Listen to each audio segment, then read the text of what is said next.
Warhammer 40,000 Chaos Gate Demon Hunters is quite possibly one of the better games to come out in recent memory for the Warhammer 40,000 universe. We've had a resurgence of games coming out. We have a couple in the future, but today we're going to be talking about Chaos Gate. It is a good blend of XCOM and also like turn-based tactical combat in the Warhammer 40k universe as the Grey Knights. You're going to be going through the galaxy to stop the Chaos Bloom. The Plague God Nurgle is going to be trying to infest the whole galaxy, and you are tasked on destroying it. And we're going to go through that today. We're going to go through all of the fun aspects of the game, key information that you need to go before jumping in. But before we do that, I want to thank Frontier and also Complex Games for giving me early access to the game to be able to get footage to make this video. I much appreciate that there. And if you're jumping in, make sure you hit that like and subscribe button for more content similar to this. So let's jump into Warhammer 40,000 Chaos Gate. In Chaos Gate, the story is very simple, but a little bit complex if you are a Warhammer lore nerd. But if you're just jumping in this for the first time, essentially you are the Grey Knights. You are on the BAELFUL EDICT, which is a ship that has just finished a chapter campaign. And they are intercepted by an Inquisitor. They want you to go out and find this source of this plague that is spreading, which turns out to eventually be the Plague God Nurgle that is spreading the bloom. And this bloom is going to obviously be a threat to the galaxy. And that is pretty much how the story pans out. There's going to be a lot of different lore that you can go and talk to different characters about.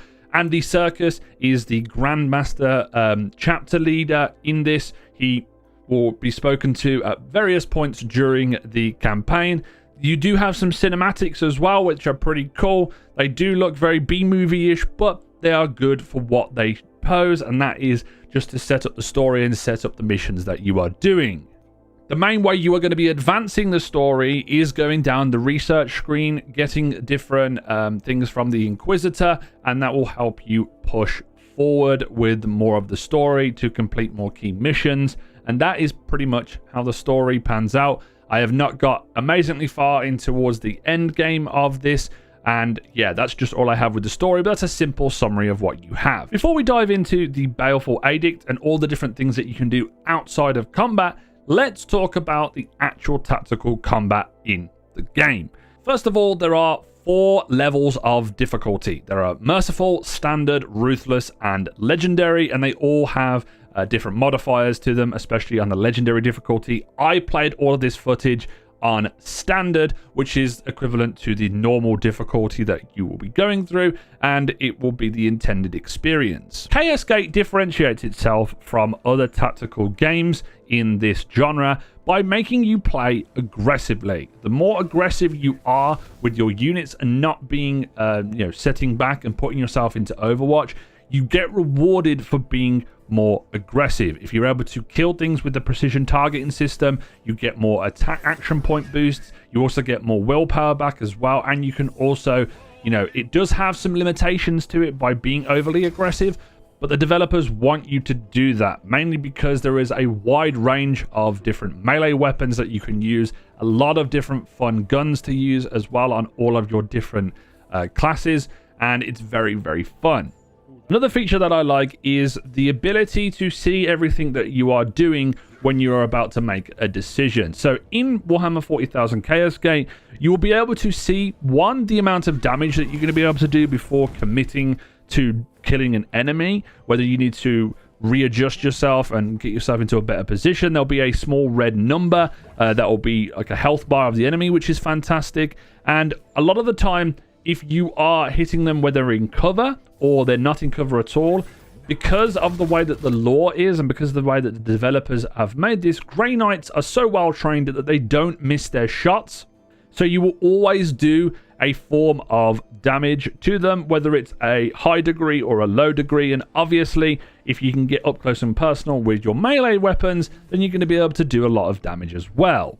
This also plays into the action points and willpower. Having that ability to see exactly where you go and how many points that you are going to spend to do a specific action, i.e. you move up, use 2 AP, And then you can decide to do a multitude of things, whether that's getting up and doing melee combat, or shooting with a ranged weapon, or using the different powers that you have, which take up willpower points. Willpower is essentially your abilities, and you get more of those whenever you kill enemies. You get a replenishment. It's essentially your psychic powers that you can use to buff certain knights or buff your attacks. And then also you will get attack points back when you do executions or kill things up close. You can stun enemies in this as well, which is what leads into those executions, which is fantastic. And you can see all of this on the bottom left hand corner of the screen when you are in combat. The precision targeting system, however, is something that I really love, which I haven't really seen in a lot of other tactical games as of my own knowledge. But the cool thing about this is you can use it to cripple your foes. For example, when you go up against a certain enemy that has a ranged weapon, you can target their arm and essentially disable their ranged weapon, so they have to get into melee combat with you. When you get into melee combat and you have the opportunity to do a precision strike, you can choose to do armor pierce, you can choose to stun them, you can also choose to execute them if you get their stun level down far enough. So it adds that next level of being able to be this, super powered, highly efficient Grey Knight, and that also plays into a lot of the other systems in the game. The last bit I want to touch on when it comes to the overall gameplay in the game is the environment. This is one of the first games that I've really seen take advantage of the environment. You can throw a grenade into a bunch of barrels that aren't, available to be shot, and it will do a bunch of explosion damage. You can run up to different statues in the game, knock them over, and do a bunch of damage to enemies as well. When you explode certain things as well, walls will fall down. You can straight up send your Grey Knights into an area and they kick down the doors. And because there is this element of the environment changing, there is going to be this extra level of tactical play that you can use, and I have enjoyed this so much. One thing that you're always up against though is the warp surge, which if that gets to 100%, there's going to be different effects that are applied to you which are more harmful, whether that's more reinforcements for the enemies, max HP going down a little bit, or different like plague weakness zones that put disease out in the game. And that is going to be the hindrance to you. That's how the enemies get stronger, and those warp surges are going to be something that you need to handle. So it means that playing a little bit more aggressively means these don't stack up. And I also think this is a very, very good feature for the game because it keeps things fresh and the modifiers fresh every single encounter that you go into. Like most turn-based tactical games, there is a permadeath system, but the way that this works in Chaos Gate is knights can be downed during a fight, but if they are downed twice during the same battle, they will be defeated, quotation marks, but you can revive them when they are in that down state once by being able to wait a few turns, or you can send an apothecary, which is a certain class, to heal them, and that will give the downtime stuff. They also get a minor stat change as well, which is a little bit annoying, but the main thing you need to keep into account is defeated knights have 3 resilience. This means that they can be downed twice in 3 different encounters or missions that you go through, and once they are down and out, they will eventually die, and you have to go and recover their gene seed, which you then send back to Titan. It's a lore piece in the game, and this will basically be able to pass some of the benefits, as long as you have the upgrades, onto a new knight that you have recruited for your ship.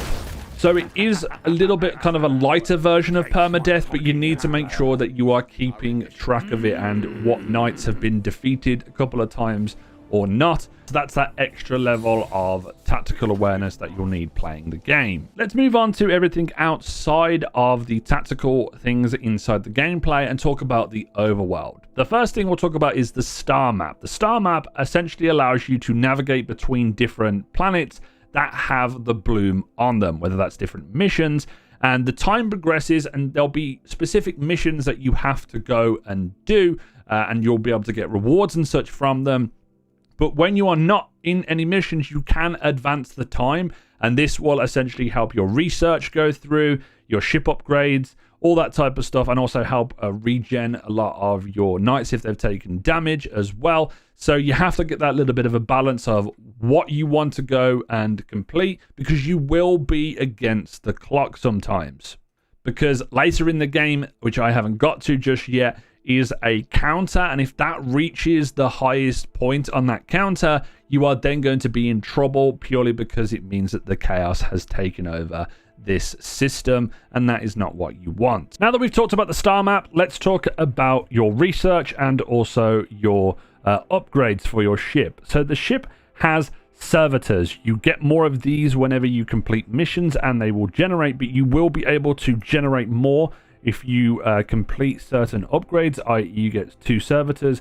You gain a servitor per 10 days, which is very good, and then you also gain another servitor per 5 days as you upgrade this more. And there's a lot of different upgrades. So this is the plasma reactor when it comes to unlocking more things. There's a warp drive, which allows your ship to go faster. There's also the ability to research quicker. There's defenses as well, and there's also things that you can do to affect your units, i.e. a barracks to be able to get more. There's a meditation chamber for more XP. There is also a surgical unit and also healing to help that wound recovery. And there's also things as in like the prognosticator, which allow you to have more things on your ship. Let's talk about research though, because research is going to be key. This allows you to get different stratagems, which you'll see right here, this is for a stratagem system that you unlock, and essentially these have different effects that you can put into the game, i.e. here you get the Gate of Affinity. When you research this, all knights teleport to any visible location when you use this. I currently have the heal one under the progress at the moment, but you do get a Quicksilver, which allows you to get more AP. And then on this side, this will give you more things when it comes to requisitions that you will need to be able to get more loot and stuff from the missions. And once you obviously go through all of these, this is, for example, a mission that you'll be able to get. There's lots of different stuff that you'll research, and you'll do this over time as you play the game. Now let's talk about the barrack system and talk about your different classes that you all have. So you have the Interceptor, Justicar, Apothecary, and Purgator, and they will get more advanced as you go on. If we jump into the class, this is a Purgator. They all have these really cool ability screens that you will get once they start leveling up. You get like maybe 1 or 2 points that you can put into here, and you can use them to adjust and make different units a lot better. I'll go with one that's a little bit more upgraded, which is my level 4 Justicar, which I have. And the really cool thing about this is you can change the name to whatever you want. There are their own select surnames, which is you have to go with because they're voice acted. There's a crest that you can change right here. You can change the hair, the skin color on their head. You can choose to go with just the armor or with the head detail. You get to change the headgear, the chest, and all of this is like all the different things that are on the character and also the choice as well. Another thing that you need to take into account is the loadout. There's a bunch of range weapons that you'll be able to get that will get upgrades as you go through. Certain classes are locked out from using certain things, i.e. melee weapons as well, but you have a bunch of different weapons here that will get more damage. And essentially when you're going into combat, you're either going to have a two-handed weapon, or you will have a Stormbolter, which is on their wrist, or you'll have a melee weapon. Or if we go back to our other knight that we just looked at, he only has the Soul Flage, which is a two-handed weapon, so he's more of a range. And then you also get a war gear as well, which you can have grenades, servo skulls, and equipment. And also you can change their armor type to get Terminator armor, which is fantastic as well. So lots of different ways to affect the different characters and a lot of different customization. Just one last little tip that I want to talk about on here. This is the timeline. When you advance time in game on the star map, you can see this is a mission here that I'm trying to do. But all of these right here will have a select amount of days that you'll have, and there will be certain things that will affect research speed, and there's different choices that you'll make throughout the story. So it's interesting to balance all of this as well. And then also up here, you do have your requisitions, which you get from doing certain deeds. And these requisitions you can then hand in to get better loot, which you'll see right here. I have a certain rank, and the more requisitions that you have to put into these to be able to level them up, you'll get like a little mission thing that will update for the Grandmaster. And that is where you can spend some of these requisitions. There's also different objectives that you will have that you need to complete. But the other cool thing is, if you go to the barracks, you can actually, if you repair them, you can have a bunch of different soldiers, like Marines, that can help you out. But say there's one that's not really doing so well, you can decide to send it back to Titan and then get another one as well. So yeah, that's all I need to talk about when it comes to the outside systems of the game. I'm kind of very generalizing a lot of stuff, but yeah, let's talk about my overall final thoughts on the game. To give you my final thoughts on Chaos Gate, I think this game is absolutely awesome if you're a tactical turn-based fan, or if you're a Warhammer 40k fan. The cinematics and all the animations that they have are really cool. All of the knights are voice acted, which is fantastic. The story is pretty decent and just engaging from what I've seen, and the tactical gameplay has a great combination of, the XCOM style but not really hardcore, and a little bit of the tabletop in there as well, because it feels like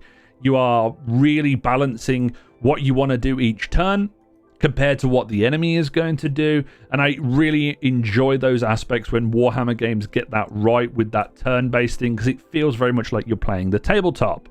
I'm going to be putting a lot more hours into this to get to the real end game. I haven't got super far in because I was getting footage, and also I was trying to just take my time with it and really get a sense of all of the different systems in the game. And I don't think it's going to change too much outside of that when it comes to the different research and stuff, as you've already seen.